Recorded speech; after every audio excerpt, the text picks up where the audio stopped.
Hey everyone, Food for Talks here. Today I want to talk about Siddhartha by Hermann Hesse.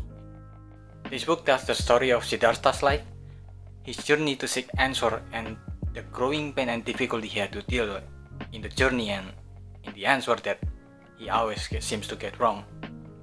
His many experiences that he has to go through. He follows Buddha philosophy and then he tries to follow his own, and then he goes into money making, become cynical, he become a father, he become lost, he become bitter and insecure before he eventually find himself. This is one of those books that when it came out, I believe it, people say this is an instant classic because it is. It has already been a classic at this point. It is still as relevant as ever, as with every generation. Each generation is a lost soul that they look for defect in other generation instead of in themselves. Like how every generation always seems to have something to say about the other generation, even until now. Siddhartha's journey to find a spiritually fulfilling life is also a journey of going through the many external options in his life. He goes to look for a mentor, he did diet, etc.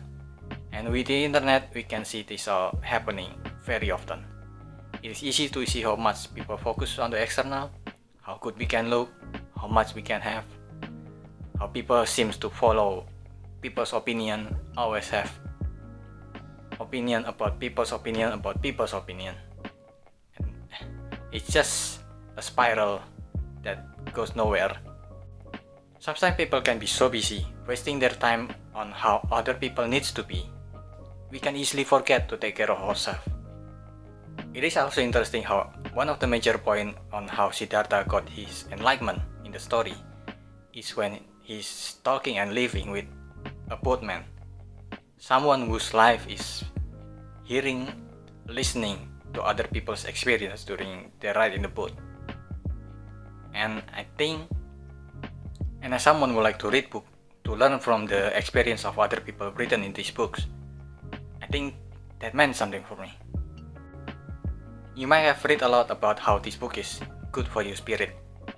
And spirituality is something that people need whether they're religious or not. This book is packed full with it.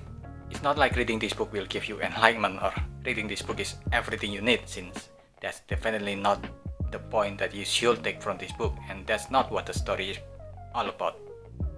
But it is definitely a book that can and have helped some people when they are lost. I highly recommend this.